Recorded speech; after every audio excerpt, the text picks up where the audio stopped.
¿Por qué artistas como Bruce Dickinson o Ian Gillan no han perdido su voz y cantantes más jóvenes que ellos, como Bon Jovi y Axl Rose, perdieron la voz para el canto? No lo sé.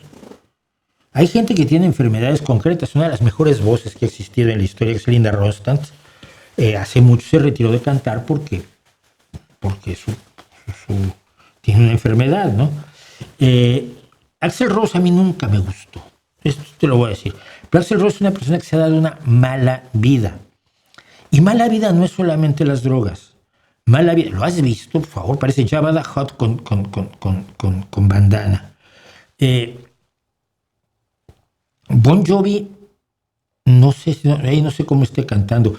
Tom Jones, por ejemplo, tiene 80 y tantos años y sigue cantando bien, pero muy bien el tipo, ¿no?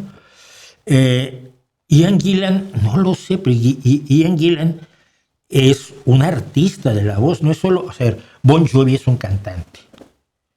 Ian Gillan es alguien que puede cantar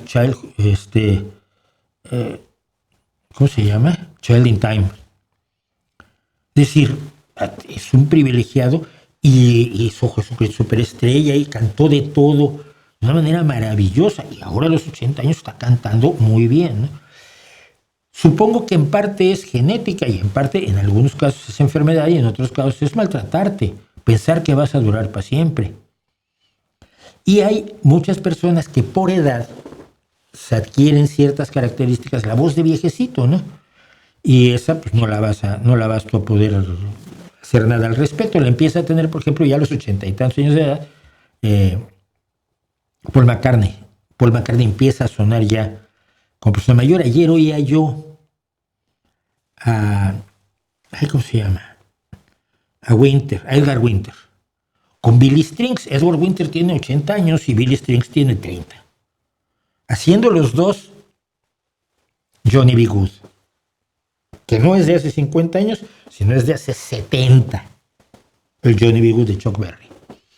Lo están cantando los dos y yo lo puse en Twitter como, mira, leyendas de ayer y leyendas de hoy, pero Billy Strings es una leyenda de la guitarra de hoy y Edgar Winter con el saxofón, ¿no? Pero a Edgar no se le oye viejo. Entonces, también es accidentes de la vida, ¿no? Yo hay gente de 71 años como yo que parecen mis papás y hay otros que parecen mis hijos. ¿Qué le vamos a hacer?